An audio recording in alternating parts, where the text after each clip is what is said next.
প্ৰথমবাৰৰ কাৰণে আপোনাৰ উপস্থিত গোৰ্খা সাংস্কৃতিক মহোৎসৱ 2026 অনুষ্ঠিত হৈছে। সেইবিলাক কাৰ্যসূচী আপুনি চাই গৈছে, আজি উপস্থিত কেনেকুৱা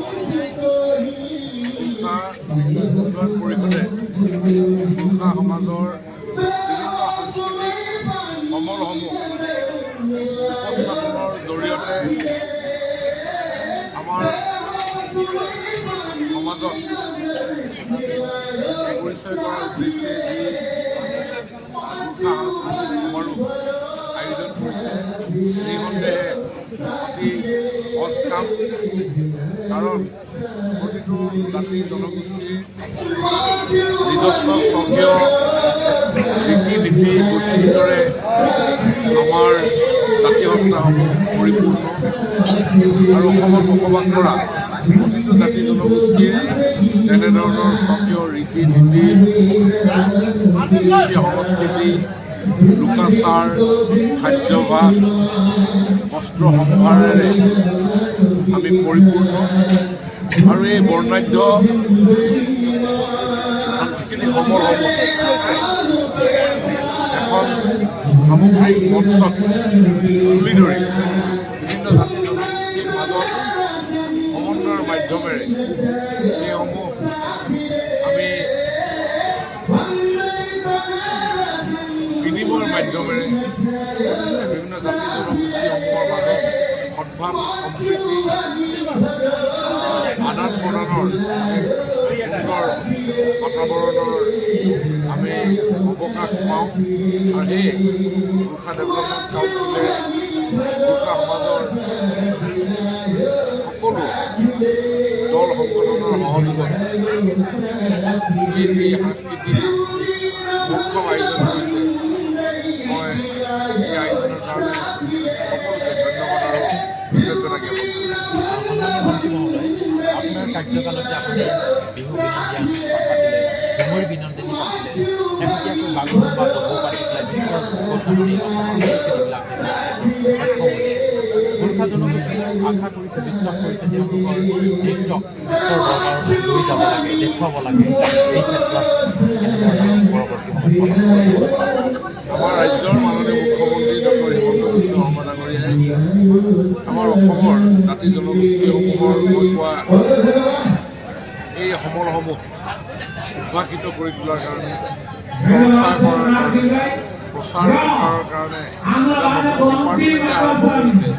এই ডিপাৰ্টমেণ্টৰ নাম হৈছে indigenous tribal art and culture. আৰু মই ভাবোঁ গোৰ্খা জনগোষ্ঠীৰো তেওঁলোকৰ যি কৃষ্টি সংস্কৃতি, পৰম্পৰা, আধ্যাত্মিকতা আছে, এই বিভাগটোৰ জৰিয়তে যথেষ্ট কাম কাজ কৰাৰ আৰু এই ক্ষেত্ৰত গোৰ্খা ডেভেলপমেণ্ট কাউন্সিলে বহুতখিনি কাম তেওঁলোকে কৰি আছে। সমান্তৰালভাৱে চৰকাৰেও বিভিন্ন জাতি জনগোষ্ঠীসমূহৰ সাংস্কৃতিক ঐতিহ্যসমূহ বিকশাই তোলাৰ কাৰণে বিভিন্ন উদ্যোগ গ্ৰহণ কৰিছে। তেনেধৰণৰ উদ্যোগী গোৰ্খা সমাজখনৰ কাৰণে কৰিছে। আজি 2-3 মাহৰ আগত আমাৰ গোৰ্খা সমাজৰ যি সাংস্কৃতিক বৈশিষ্ট্য আছে, সেই বৈশিষ্ট্যসমূহ আমি বহুকেইটা কৰ্মশালা আমি অসমৰ বিভিন্ন প্ৰান্তত আমি আয়োজন কৰিছোঁ। গোৰ্খা ডেভেলপমেণ্ট কাউন্সিল, গোৰ্খা সন্মিলন, গোৰ্খা ছাত্ৰ সন্থা, গোৰ্খা সাহিত্য সভা, গোৰ্খা মহিলা সন্থা, সকলোৰে সহযোগত আমি আমাৰ নতুন প্ৰজন্মৰ প্ৰতিনিধিসকলৰ মাজত এইসমূহ আমি চৰ্চা কৰাৰ এটা পৰিৱেশ আমি নিৰ্মাণ কৰিছিলোঁ। আৰু নিশ্চিতভাৱে আপুনি যিটো কথা কৈছে, আমি একেলগে সকলো জাতি জনগোষ্ঠীকে আমি সমভাৱেৰে সমচিন্তাৰে আমি আগুৱাই নিয়াৰ প্ৰয়াস আমাৰ চৰকাৰৰ আছেই। আৰু নিশ্চিতভাৱে গোৰ্খা সমাজৰো এই সাংস্কৃতিক বৈশিষ্ট্যসমূহ নিশ্চয় এদিন ৰাইজে ভবাৰ ধৰণে আমি সকলোৰে আগত উপস্থাপন কৰিব কাৰণে সক্ষম। আপুনি জানি যে যিহেতু ফাণ্ডৰ ওপৰত ডিপেণ্ড কৰি এটা ভাল প্ৰগ্ৰাম ইয়াতে অৰ্গেনাইজ কৰিছে পৰিক্ৰমা বিভাগৰ ফালৰ পৰা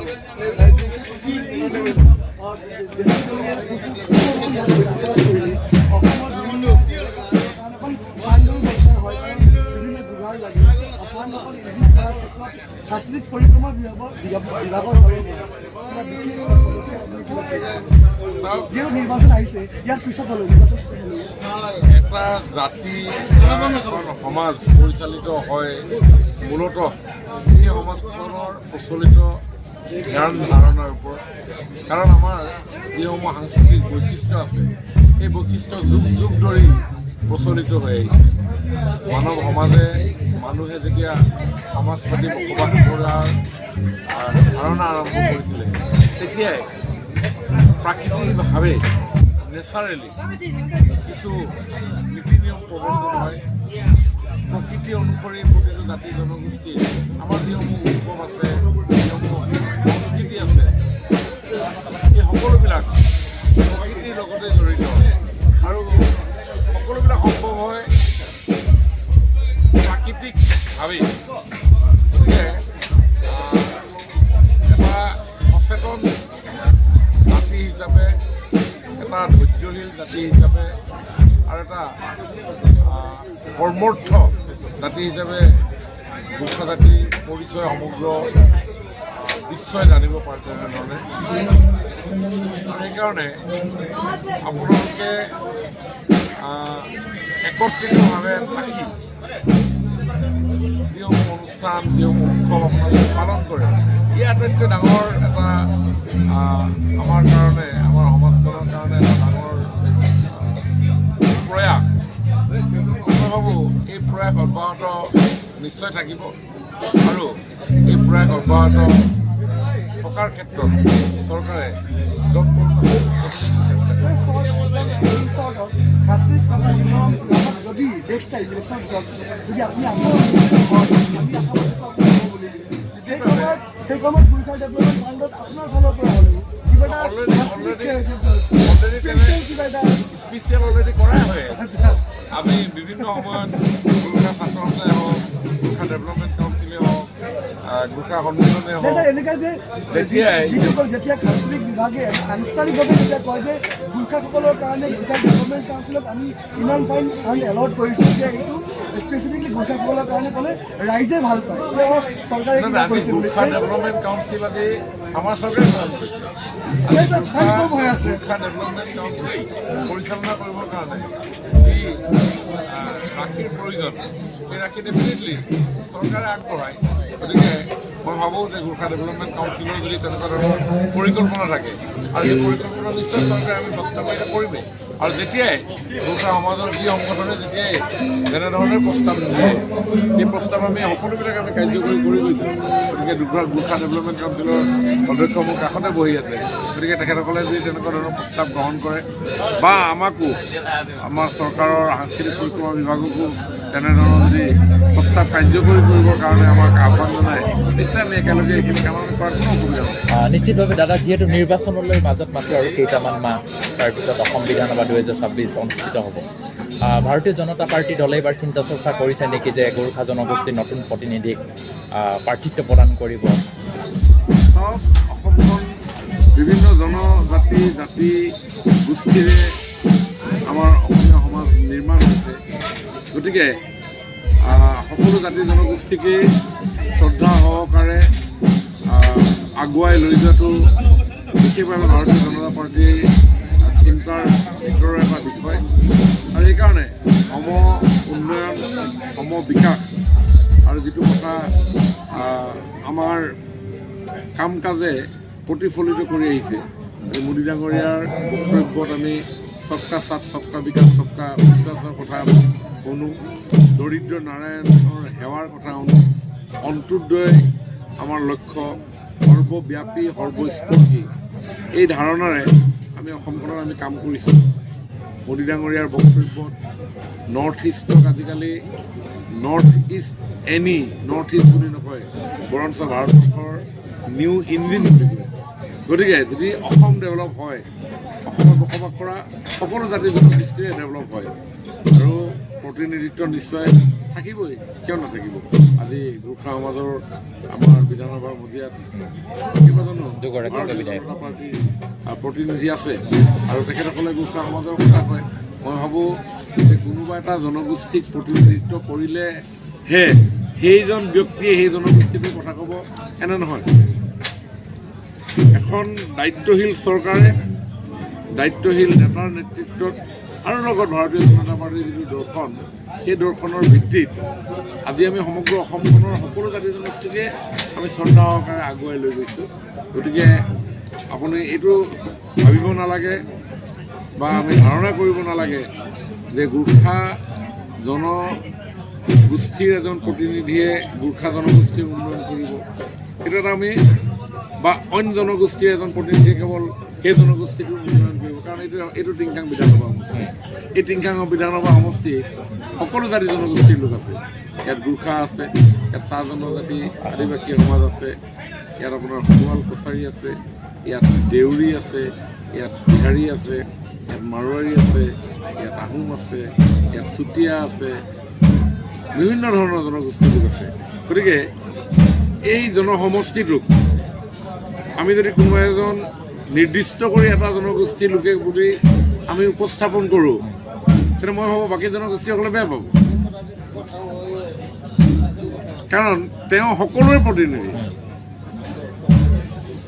ন' ডাউট এজন কোনোবা এটা জনগোষ্ঠীৰে হয়, কিন্তু এনেকুৱাও নহয় যে সেই গোটেই জনগোষ্ঠীৰে সিদ্ধান্তটো লৈ পিনি আমি তেওঁক আগবঢ়াই দিছোঁ, কাৰণ তেওঁ আমাৰ সেই সমষ্টিটোৰ পৰা ৰিপ্ৰেজেণ্ট কৰিব। এইটো আচলতে কোৱা যায়, কিন্তু মই ভাবোঁ যে জনপ্ৰতিনিধি তেনেকুৱা হোৱা উচিত নহয়। যদি জনপ্ৰতিনিধিয়ে পাৰ্টিকুলাৰ এটা জনগোষ্ঠীৰ কথা ভাবে, সেই সমষ্টিটোত এনেকুৱা সমষ্টি আমাৰ ক'তো নাই য'ত কেৱল এটা জনগোষ্ঠীৰ লোকে বসবাস কৰে, কাৰণ সেই সমষ্টিটোত বিভিন্ন জনগোষ্ঠীৰ লোক বসবাস কৰে। গতিকে তেওঁ যদি এটা জনগোষ্ঠীক কনচেনট্ৰেট কৰে, তেতিয়াহ'লে বাকী জনগোষ্ঠী ডিপ্ৰাইভ হ'ব। গতিকে আমাৰ ভাৰতীয় জনতা পাৰ্টীৰ এটাই কথা যে একাত্ম মানৱতাবাদ, ইণ্টিগ্ৰেল হিউমেনিটি, সবকা সাথ সবকা বিকাশ, দৰিদ্ৰ নাৰায়ণৰ সেৱা, সৰ্বব্যাপী সৰ্বস্পৰ্শী, অন্ত্যোদয়, তাত সকলো জনগোষ্ঠীৰ সকলো লোকৰ সম উন্নয়ন সম্ভৱ হ'ব পাৰে। গৰ্ভস্থ সন্তান, এই গোৰ্খা সন্তানেই হওক কিবা আন কাষ্ট কমিউনিটিৰ সন্তানেই হওক, এই গৰ্ভস্থ সন্তানৰ লালন পালন আজি আমাৰ সমাজৰ সকলোৰে দায়িত্ব, এখন চৰকাৰৰ দায়িত্ব। সেই চৰকাৰখনে সেই মাতৃগৰাকী গৰ্ভস্থ ভূমিটো লালন পালনৰ যদি আমাৰ লক্ষ্য এটা জনগোষ্ঠীৰ হয়, তেতিয়াহ'লে সৰ্বাংগীন বিকাশ কেনেকৈ হ'ব? গতিকে যোগ্যতাৰ ভিত্তিত নিশ্চয় তেনেকুৱা ধৰণৰ ৰিপ্ৰেজেণ্টেশ্যন কোনোবাই কৰিবই।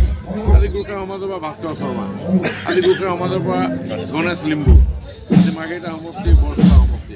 এতিয়া বৰচলা সমষ্টিত বেলেগ মানুহ আছে, মাৰ্ঘেৰিটা সমষ্টিত বেলেগ জনগোষ্ঠীৰ মানুহ আছে। যদি ভাস্কৰ শৰ্মাই গোৰ্খা জনগোষ্ঠীৰ মানুহ বুলি ভাবিলে অকল গোৰ্খাসকলৰ কাৰণে কাম কৰে, অহা ইলেকশ্যনতো হাৰিব। যদি আপোনাৰ গণেশ লিম্বুৱে অকল মই গোৰ্খা জনগোষ্ঠীত জন্ম হৈছোঁ, জন্মটো এক্সিডেণ্ট, মৃত্যুটো যেনেকৈ আমাৰ এক্সিডেণ্ট, জন্মটো আমাৰ এক্সিডেণ্ট। আমাৰ মৃত্যু ক'ত হ'ব, কেতিয়া হ'ব, আমি যেনেকৈ কোনো থিৰাং নকৰোঁ, ঠিক তেনেকৈ আমি জন্ম আমি প্ৰি ডিটাৰমেণ্টটো নকৰোঁ, আমুক মাতৃ গৰ্ভত মই জন্ম হ'ম। গতিকে জন্ম মৃত্যু আমাৰ হ'ল, কিন্তু আপুনি কি কৰিছে আপোনাৰ জীৱনকালত? আপুনি গোৰ্খা জাতিত জন্ম হৈ পিনি আপুনি সকলোৰে কাৰণে কৰিব পৰাটোৱে হ'ল আপোনাৰ জনগোষ্ঠীটোৰ পৰা প্ৰতিনিধিত্ব কৰি আপোনাৰ জনগোষ্ঠীটোক গৰ্বিত কৰাৰ কাম হ'ব পাৰে। গতিকে মই নাভাবোঁ যে আমুক জনগোষ্ঠীটোৰ পৰা প্ৰতিনিধিত্ব কৰিলেহে সেই জনগোষ্ঠীৰ কাম কৰিব। এনেকুৱা বহুত বিগত দিনবিলাকৰ উদাহৰণ আছে। সমষ্টিগতভাৱে এজন জনপ্ৰতিনিধি হিচাপে দীপু গিচিং হওক, নহ'লে গোৰ্খা ছাত্ৰ কৰা ইয়াৰ নেতৃত্বসকল হওক, আপোনাৰ বহুত বেছিকৈ প্ৰশংসা কৰে। সেইকাৰণে আমি আশাবাদী যে অনাগত দিনত যদি আমি মন্ত্ৰী হৈ আকৌ আমি সেইকাৰণে আমি আগতে কৈছিলোঁ যে কিবা এটা আপুনি ঘোষণা কৰিব। মইতো চাহ জনগোষ্ঠীৰ মানুহ নহয়, মইতো চাহ জনগোষ্ঠীত জন্মগ্ৰহণ কৰা নাই। হিমন্ত বিশ্ব শৰ্মা ডাঙৰীয়া চাহ জনগোষ্ঠীত জন্মগ্ৰহণ কৰা নাই। হিমন্ত বিশ্ব শৰ্মা ডাঙৰীয়া বড়ো জনগোষ্ঠীত জন্মগ্ৰহণ কৰা নাই। মই বড়ো জনগোষ্ঠীত জন্মগ্ৰহণ কৰা নাই। কিন্তু আমি ৰাইজে সুযোগ দিছে অসমখনৰ কাৰণে কিবা কাম কৰিবৰ কাৰণে। গতিকে আমাৰ সাংস্কৃতিক সমলসমূহ বিকশাই তুলিবৰ কাৰণে আমি জুমুৰ কৰিছোঁ। অসমক গৰ্বিত কৰিব পৰা আমাৰ সাংস্কৃতিক সেই সমল আদিবাসী ভূমিপুত্ৰ বড়োসকলৰ এই সাংস্কৃতিক সম্ভাৰক আমি সমগ্ৰ বিশ্বজুৰি আমি দৃষ্টি আকৰ্ষণ কৰিবৰ কাৰণে প্ৰয়াস কৰিছোঁ। আৰু তাৰ ফলত কি হৈছে, তাৰ ফলত এই নৃত্যৰ জৰিয়তে আজি বিশ্বই অসমখনক জানিব পাৰিছে। আৰু অসমখনক জনাৰ লগে লগে ইয়াত বসবাস কৰা লোকসকলৰ উন্নয়ন সম্ভৱ হ'ব। আৰু যেতিয়া সমগ্ৰ অসমখন ডেভেলপ হ'ব, তাত গোৰ্খাসকলেও ডেভেলপ হ'ব, তাত আন জনগোষ্ঠীসকলেও ডেভেলপ হ'ব। আজি ছেমি কণ্ডাক্টৰ আজি যেতিয়া হৈছে, আজি ছেমি কণ্ডাক্টৰ যদি ভাল গোৰ্খাৰ কোনোবা ইঞ্জিনিয়াৰ আছে, সি তাতো চাকৰি পাব। ভাল কোনোবা তেনেকুৱা টেকন'ক্ৰেট যদি আছে বা মেনেজমেণ্টৰ কোনোবা ষ্টুডেণ্টছ আছে, ডেফিনেটলি তাত পাব। গতিকে সৰ্বাংগীন বিকাশে আমাৰ মূল লক্ষ্য। আমাৰ গোৰ্খাৰ কেইবাটাও নৃত্য, কুকুৰী নৃত্য, মাৰণী, সংগিনী, মাৰণী, এইসমূহ আমি ইতিমধ্যেই বিভিন্ন কৰ্মশালাৰে আমাৰ নৱপ্ৰজন্মৰ মাজত চৰ্চা কৰা এটা পৰিৱেশো আমি ইতিমধ্যে নিৰ্মাণ কৰিছোঁ। যেনেকৈ আমি বিহু তেনেধৰণে আৰম্ভ কৰি এই পৰ্যায় পাইছোঁগৈ, ঠিক তেনেদৰে ঝুমুৰো আমি তেনেধৰণে কৰি পিনি এই পৰ্যায় পাইছে। ডেফিনেটলি এনেকুৱা এটা দিন আহিব যিটো দিনত আমি গোৰ্খা সমাজৰো আমাৰ সাংস্কৃতিক এই সমলসমূহ উপস্থাপন কৰাৰ এটা প্ৰয়াস আমি নিশ্চয় কৰিম। শেষৰ প্ৰশ্ন একেবাৰে, যিহেতু গোৰ্খা উন্নয়ন পৰিষদৰ অধ্যক্ষৰ কাৰ্যকাল সমাপ্ত হোৱাৰ দিশে আগবাঢ়িছে, 5 বছৰ কাল সমাপ্ত হ'ব, আমি শুনিবলৈ পাইছোঁ ৰাইজৰ মুখে মুখে যে ভাৰতীয় জনতা পাৰ্টী দলে এইবাৰ প্ৰেম তামাঙক কোনোবা এটা সমষ্টিৰ পৰা প্ৰক্ষেপ কৰাৰ সম্ভাৱনা আছে। আপোনালোকে কিবা তেনেকুৱা শুনিছে নেকি ৰাজনীতি মহলত? প্ৰেম তামাঙে জানিব মোতকৈ বেছি ভালকৈ, যিহেতু আপুনি এক্টিভ পলিটিক্সৰ দিছপুৰ আৰু দিল্লী একেবাৰে ঘূৰি থাকে। প্ৰেম তামাং মোৰ কাষতে বহি আছে। গতিকে এজন বিজেপিৰ নিষ্ঠাৱান কাৰ্যকৰ্তা হিচাপে যিকোনো আমাৰ কাৰ্যকৰ্তাই যিকোনো দলৰ যিকোনো সমষ্টিৰ পৰা প্ৰতিনিধিত্ব বিচাৰিব পাৰে। গতিকে প্ৰেম তামাঙে বিচাৰিছে নে নাই বিচৰা, প্ৰেম তামাং যদি বিধায়ক হয় মই কিয় বেয়া নাপাওঁ। ছাত্ৰ সন্থা কৰা দিনৰ পৰাই তেতিয়া আমাক গালি পাৰি থাকে। আমি যেতিয়া মিটিঙলৈ যাওঁ, গোৰ্খা ছাত্ৰই মাতেও, আৰু মাতি পিনি MLA হিচাপে প্ৰেম তামাঙে গালি পাৰি থাকে, আমি শুনি থাকোঁ। কিন্তু আমি এইকাৰণে শুনো, কিন্তু প্ৰেম তামাঙে গালি নাপাৰে। গোৰ্খা সমাজৰ মনৰ কথাখিনি তেওঁ যিটো সংগঠনৰ পৰা প্ৰতিনিধিত্ব কৰে, বা গোৰ্খা সমাজৰ অতি আপোন এটা সংগঠন আকচু নেতৃত্ব হিচাপে আমাৰ সংগঠন কৰাটো তেওঁৰ দায়িত্ব। আৰু আমিও ভাৰতীয় জনতা পাৰ্টীও প্ৰতিটো কথাই গুৰুত্ব সহকাৰে গ্ৰহণ কৰোঁ। আমাক যদি কোনোবাই গালি পাৰে, আমাক গালি নাপাৰে কাক গালি পাৰিব? আকচুৱে আমাক গালি নাপাৰে কাক গালি পাৰিব? বা আমাক পৰামৰ্শ নিদি কাক গালি পাৰিব? তেনেকুৱা নহয়, আমাক গালি পাৰিব, তাৰপিছত আমাৰ ইয়ালৈ আহিব, সেইটো আমাৰ কাৰণে ক্ৰেডিট যে আমাক গালি পাৰে, কিন্তু আকৌ আমাৰ মাজত আহে। তাৰমানে আমি প্ৰত্যেকজন ব্যক্তিক, প্ৰতিটো দল, প্ৰতিটো সংগঠন, প্ৰতিখন সমাজক আমি ইমান আন্তৰিকতাৰে শ্ৰদ্ধা সহকাৰে আমি তেখেতসকলৰ মনৰ কথাখিনি আমি আগুৱাই লৈ যাব প্ৰয়াস কৰোঁ। এটা পৰ্যায়ৰ পিছত যেতিয়া সকলোৱে ৰাজনৈতিক ক্ষেত্ৰখনত যাব বিচাৰে, সকলোৰে এটাই চইচ, সেইটো হ'ল বিজেপি। তাৰে জ্বলন্ত উদাহৰণ আজি শংকৰজ্যোতি বৰুৱা, বহুত উদাহৰণ আছে। গতিকে এই উদাহৰণ প্ৰেম তামাঙো হয়।